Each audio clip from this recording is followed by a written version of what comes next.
जो बात जैसा जैसा आसिफ भाई कार्यक्रम लेंगे, हम सब लोग आसिफ भाई के साथ इन वोट घोटाले में शामिल रहेंगे।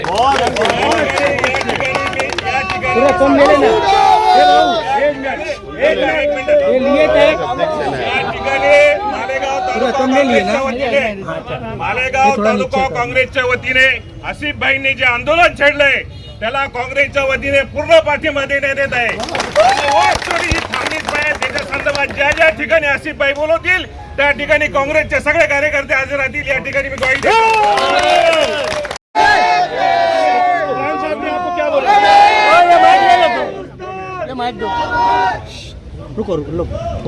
आज गुलाब पगारे साहब, निखिल पवार साहब, शरद भाऊ और ऐसे तमाम ही पक्ष और संगठन के माध्यम से जो आज के इस आंदोलन को पाठिंबा दिया, मैं उनका आभार व्यक्त करता हूँ, शुक्रिया अदा करता हूँ। और मीडिया के तमाम ही साथियों का भी शुक्रिया अदा करता हूँ कि आप लोगों ने पत्रकार परिषद को अटेंड किया। पत्रकार परिषद के अंदर हमने पूरे सबूत रखे हैं, सिर्फ वो प्रेस लेकर हम घर चले गए ऐसा नहीं।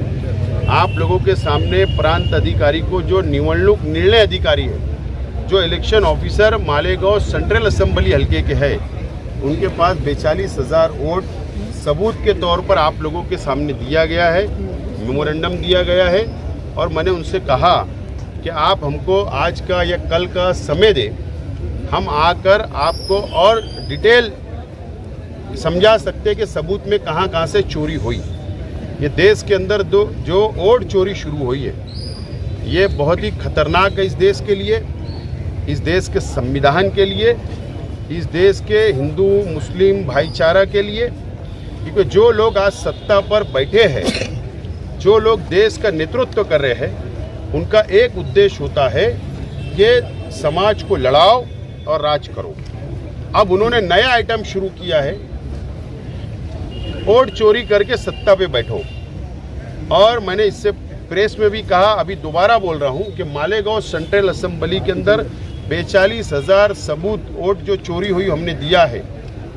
और मालेगांव मध्य के अंदर जो विद्यमान आमदार या जो लोग भी चुनकर आ रहे हैं, वो वोट चोरी के बिना पर आ रहे हैं और उनको भारतीय जनता पार्टी बीजेपी का आशीर्वाद है, शिवसेना का आशीर्वाद है और इसके लिए वो चुनकर आ रहे हैं। लेकिन ठीक है, एक वक्त आता है कि सच्चाई सामने आती है और ये वक्त अब आ चुका है कि सच्चाई अब सामने आ चुकी है और ये लड़ाई अभी हमने शुरू किया है।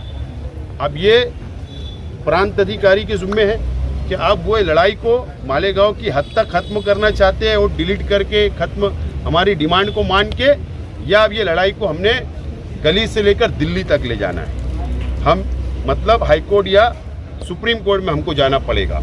ये अब प्रांत अधिकारी साहब के हाथों में है। हम आज हमने निवेदन दे दिया, हम 1-2 दिन इंतज़ार करेंगे। अगर हमारे अमल नहीं हुआ, अमल नहीं दिखा, तो इससे बड़ा आंदोलन खड़ा किया जाएगा। ये लड़ाई शेख आसिफ की नहीं है, ये लड़ाई इस देश के हर नागरिक के लिए है, इस देश के लिए है, इस देश के संविधान को बचाने के लिए है।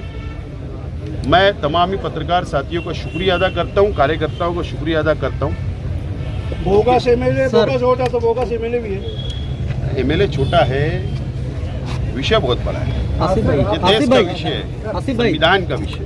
वोट चोरी में सबसे अहम अगर रोल किसी का होगा तो वो बीएलओ का है, बूथ लेवल ऑफिसर का। तो इस पर सख्त कार्रवाई होना चाहिए, तो ही इसका कुछ नतीजा मिल सकता है। तो इस पर काम करेंगे क्या आप?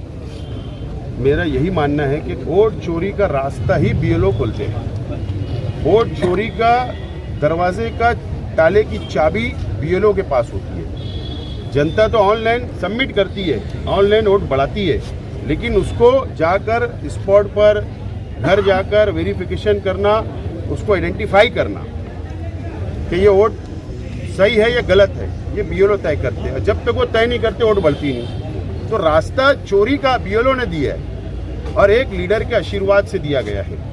बीएलओ के ऊपर मैं तो बोलता हूँ कि हमारे जैसे लोग, एक लड़ाई झगड़ा अगर छोटा मोटा हो जाता तो मालेगांव शहर की सरकार प्लानिंग का केस डाल देती है 120B तो ये तो बड़ी प्लानिंग है, ये तो देश को तोड़ने वाली, संविधान को तोड़ने वाली प्लानिंग है। मैं तो बोलता हूँ कि फौजदारी बीएलओ पे कर दो 120 प्लानिंग के तहत, सब सामने घोटाला आ जाएगा। बराबर। ये मेरी डिमांड है, चाहे वो कोई भी समाज, कोई भी धर्म का हो। लेकिन अगर देश बचाना है, संविधान बचाना है, वोट चोरी रोकना है, तो उसके लिए लड़ना पड़ेगा और उसको ऊपर उठ के लड़ना पड़ेगा। इसके लिए हमारी तैयारी है, इसके अंदर जिम्मेदार बीएलओ भी है। निखिल भाऊ, इंडिया अलायंस बोल रहा है कि दिल्ली की सरकार चोरी की सरकार है, बार बार महाराष्ट्र सरकार पर भी आरोप लगा रहे कि महाराष्ट्र में भी वोट चुनाव के वक्त महाराष्ट्र में इंडिया अलायंस के कितने खासदार चुन के आए और 4 महीने में ऐसी कौन सी सिचुएशन बदली कि महाराष्ट्र में सरकार बीजेपी की पूरे बहुमत में आ गई। इसमें ही सब कुछ आ गया है। मुझे लगता है बहुत सारी चीज़ें आसिफ साहब ने यहाँ पे रखी है। मालेगांव मध्य, साथ ही मालेगांव बाह्य, साथ ही महाराष्ट्र के सभी असेंबली कॉन्स्टिट्यूंसी में, विधानसभा मतदार संघ में इसी प्रकार से जांच होगी तो बहुत बड़ा घोटाला महाराष्ट्र में से बाहर निकलेगा, ऐसा हमारा मानना है। मालेगांव के कुछ सेंटर के अंदर भी वोट जो बढ़ाने का काम चल रहा है, क्या वो प्रांत ऑफिस के? हमारा कहना है कि राष्ट्रीय स्तर पे इसके ऊपर बहुत सारी बातें रखी गई। वही बात हम महाराष्ट्र से, मालेगांव से हम कहना चाहेंगे कि महाराष्ट्र के सरकार में ही बड़े पैमाने पे बोगस वोटों के जरिए सरकार लाने की कोशिश की गई है। बीजेपी आरोप लगा रही है मालेगांव में कई सेंटर ऐसे हैं जहां पर वोट बढ़ाने का काम चालू है, तो क्या ये प्रांत अधिकारी के परमिशन से हो रहा है या कि क्या है ये सब? ये बात बिल्कुल सच है कि धार्मिक संगठना, सामाजिक संगठना, और यहाँ तक कि अफसोस की बात है कि बार बार कंप्लेन देने के बाद भी मालेगांव म्युनिसिपल कॉरपोरेशन के टीचर खुद धार्मिक संगठना के ऑफिसों में बैठकर बोगस वोट बढ़ाते हैं। ये बात बिल्कुल सच है और मुझको नहीं लगता कि प्रांत अधिकारी ने उनको परमिशन दिया होगा। और प्रांत अधिकारी से भी मेरी गुजारिश है कि ऐसे लोगों को पर भी लगाम लगाना चाहिए, ऐसे लोगों के ऊपर सख्त कार्रवाई होना चाहिए। और प्रांत अधिकारी ने एक गाइडलाइन आवाम के लिए डिक्लेयर करना चाहिए कि कौन कौन से सेंटर से कैसी वोट बढ़ा सकता। ये अगर गाइडलाइन आ जाएगी तो ये जो गोरख धंधा है, जो वोट चोरी का धंधा है, ये बंद हो सकता है।